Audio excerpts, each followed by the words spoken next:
Let's revise the basics of hydration. The blood is like seawater. It has salt and water. So when we speak of hydration, we are looking at maintaining this concentration. Salts come naturally from food plus what we add during cooking. So at rest, we need to drink only plain water. The kidneys sense the concentration and keep adjusting the levels by either retaining salt and water or throwing out the extra so that the blood levels remain constant for a large part, irrespective of the daily fluctuations from what we eat and drink. So if you consume salts the night before or the morning, right before the game, the body will flush it out. When you sweat during activity, you lose both salt and water, but less salt compared to water. Training in a tolerable hot environment for about 60 to 90 minutes may not require adding more salt. Plain water is sufficient. Once it crosses this limit or it gets humid, we may need to replenish salt as well.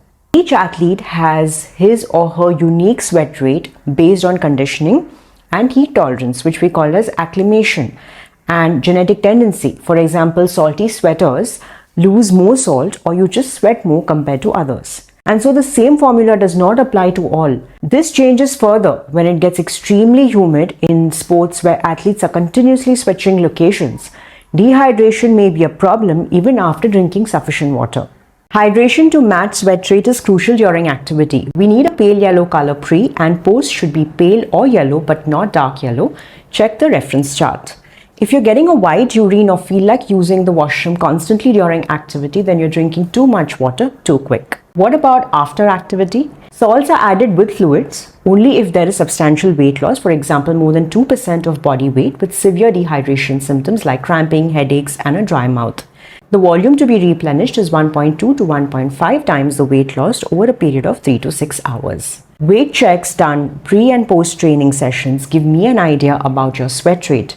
I use this data in an equation to estimate it. If the urine is not very dark, then only water will suffice as salts come in naturally with food. So let's do a quick recap. Before and after activity, it's just plain water. During activity, it's water plus salt based on the duration, environment, and your genetic tendency. Electrol is not your ideal sports drink. If there's no option, then it needs to be diluted. Cooler water is always preferred when it's hot. Weight checks done pre-post training and checking urine color is important.